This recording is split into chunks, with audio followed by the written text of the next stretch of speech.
ಇವತ್ತಿನ ವಿಡಿಯೋದಲ್ಲಿ ಗ್ರಾಮ ಪಂಚಾಯಿತಿಯಲ್ಲಿ ಖಾಲಿ ಇರುವ ಲೈಬ್ರರಿ ಮತ್ತು ಅಸಿಸ್ಟೆಂಟ್ ಹುದ್ದೆಗಳಿಗೆ ಸಂಬಂಧಿಸಿದ ಮಾಹಿತಿಯನ್ನು ಇವತ್ತಿನ ವಿಡಿಯೋದಲ್ಲಿ ನಾವು ತಿಳಿಸ್ತಾ ಇದ್ದೀವಿ. ಪ್ರತಿದಿನ ಇದೇ ಥರ ಹೊಸ ಹೊಸ ಉದ್ಯೋಗ ಮಾಹಿತಿಯನ್ನು ತಿಳ್ಕೊಳ್ಬೇಕಾಗಿತ್ತಂದರೆ ಇನ್ನೂ ಯಾರಾದರೂ ನಮ್ಮ ಚಾನಲ್ ಹೊಸದಾಗಿ ನೋಡ್ತಾ ಇರೋಲ್ಲ ತಪ್ಪದೆ ಸಬ್ಸ್ಕ್ರೈಬ್ ಆಗಿ ಬೆಲ್ ಐಕನ್ ಪ್ರೆಸ್ ಮಾಡೋದ್ರ ಜೊತೆಗೆ ಆಲ್ ಅಂತೇಳಿ ಸೆಲೆಕ್ಟ್ ಮಾಡಿದರೆ ಅಂದ್ರೆ ಡೈಲಿ ಹಾಕುವ ವಿಡಿಯೋಗಳ ನೋಟಿಫಿಕೇಷನ್ ನಿಮಗೆ ಪ್ರತಿದಿನ ತಲುಪುತ್ತದೆ ಅಂತ ಹೇಳ್ತಾ ಬನ್ನಿ ಇವತ್ತಿನ ವಿಡಿಯೋನ ಶುರು ಮಾಡೋಣ. ನೋಡಿ, ಇಲಾಖೆ ಅಥವಾ ಸಂಸ್ಥೆ ಹೆಸರನ್ನು ನೋಡೋದಾದರೆ ಜಿಲ್ಲಾ ಪಂಚಾಯತ್ ಬೆಂಗಳೂರು ನಗರ ಜಿಲ್ಲೆಯಲ್ಲಿ ಖಾಲಿ ಇರುವ ಹುದ್ದೆಗಳಾಗಿರುವಂಥದ್ದು.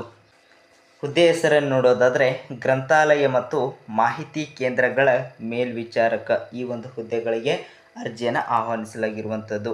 ಇಲ್ಲಿ ಖಾಲಿ ಇರುವ ಒಟ್ಟು ಹುದ್ದೆಗಳ ಸಂಖ್ಯೆ 6 ಹುದ್ದೆಗಳಿಗಿಂತ ಅಂತಂದ್ರೆ ಅರ್ಜಿಯನ್ನು ಆಹ್ವಾನಿಸಲಾಗಿರುವಂಥದ್ದು. ಇನ್ನು ಕೆಲಸದ ಸ್ಥಳವನ್ನು ನೋಡೋದಾದರೆ ಬೆಂಗಳೂರು ನಗರ ಜಿಲ್ಲೆಯಲ್ಲಿ ಇರುವಂಥದ್ದು. ಈ ಒಂದು ಹುದ್ದೆಗಳಿಗೆ ವೇತನ ಶ್ರೇಣಿಯನ್ನು ನೋಡೋದಾದರೆ ಮೊದಲನೇದಾಗಿ ಏನಪ್ಪ ಅಂತಂದರೆ ಆಯ್ಕೆಯಾದಂಥ ಅಭ್ಯರ್ಥಿಗಳಿಗೆ ಮಾಸಿಕ ವೇತನ ಎಷ್ಟಪ್ಪ ಅಂತಂದರೆ 15,200 ರೂಪಾಯಿ ಪ್ರತಿ ತಿಂಗಳು ವೇತನ ಸಹ ಇರುವಂಥದ್ದು.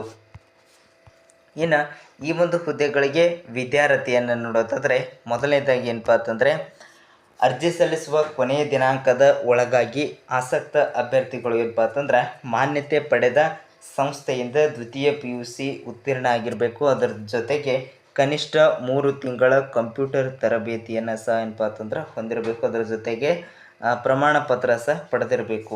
ಅಂಥ ಅಭ್ಯರ್ಥಿಗಳಿಂದ ಅರ್ಜಿಯನ್ನು ಆಹ್ವಾನಿಸಲಾಗಿರುವಂಥದ್ದು. ಈ ಒಂದು ಹುದ್ದೆಗಳಿಗೆ ನೀವೇನಾದರೂ ಅರ್ಜಿಯನ್ನು ಸಲ್ಲಿಸಬೇಕಾಗಿತ್ತಂದರೆ ಕನಿಷ್ಠ ಎಷ್ಟಪ್ಪ ಅಂತಂದರೆ 18 ವರ್ಷ ಪೂರೈಸಿರಬೇಕು, ಗರಿಷ್ಠ 35 ವರ್ಷ ಮೀರಿರಬಾರ್ದು. ಅಂಥ ಅಭ್ಯರ್ಥಿಗಳಿಂದ ಅರ್ಜಿಯನ್ನು ಆಹ್ವಾನಿಸಲಾಗಿರುವಂಥದ್ದು. ಇನ್ನು ಗರಿಷ್ಠ ವಯೋಮಿತಿ ಸಡಿಲಿಕೆಯನ್ನು ನೋಡೋದಾದರೆ SC/ST ಅಭ್ಯರ್ಥಿಗಳಿಗೆ 5 ವರ್ಷ ಇರುವಂಥದ್ದು. ಇತರೆ ಹಿಂದುಳಿದ ವರ್ಗ ಅಂದರೆ OBC ಅಭ್ಯರ್ಥಿಗಳಿಗೆ 3 ವರ್ಷ ವಯೋಮಿತಿ ಸಡಿಲಿಕೆಯನ್ನು ಇರುವಂಥದ್ದು.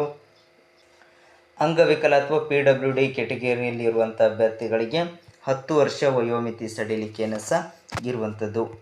ಇನ್ನು ಈ ಒಂದು ಹುದ್ದೆಗಳಿಗೆ ಅರ್ಜಿ ಶುಲ್ಕವನ್ನು ನೋಡೋದಾದರೆ ಯಾವುದೇ ರೀತಿಯ ಅರ್ಜಿ ಶುಲ್ಕ ಸಹ ಇರುವುದಿಲ್ಲ. ಇನ್ನು ಆಯ್ಕೆ ವಿಧಾನ ನೋಡೋದಾದರೆ ಅಭ್ಯರ್ಥಿಗಳನ್ನು ಆಯ್ಕೆ ಮಾಡಲು ಲಿಖಿತ ಪರೀಕ್ಷೆ, ಸಂದರ್ಶನದ ಮೂಲಕ ಆಯ್ಕೆಯನ್ನು ಮಾಡಲಾಗುವುದು. ಅರ್ಜಿ ಸಲ್ಲಿಸಲು ಪ್ರಾರಂಭದ ದಿನಾಂಕ ಮತ್ತು ಕೊನೆಯ ದಿನಾಂಕವನ್ನು ನೋಡೋದಾದರೆ ಅರ್ಜಿ ಸಲ್ಲಿಸಲು ಪ್ರಾರಂಭದ ದಿನಾಂಕ 25/7/2024ರಿಂದ ಕೊನೆಯ ದಿನಾಂಕವನ್ನು ನೋಡೋದಾದರೆ 20/8/2024 ಒಳಗಾಗಿ ಏನಪ್ಪ ಅಂತಂದ್ರೆ ಆಸಕ್ತ ಅಭ್ಯರ್ಥಿಗಳು ಈ ಒಂದು ಹುದ್ದೆಗಳಿಗೆ ಅರ್ಜಿಯನ್ನು ಸಲ್ಲಿಸಬಹುದಾಗಿರುವಂಥದ್ದು. ಇಷ್ಟು ಇವತ್ತಿನ ವಿಡಿಯೋದಲ್ಲಿರುವ ಉದ್ಯೋಗ ಮಾಹಿತಿ.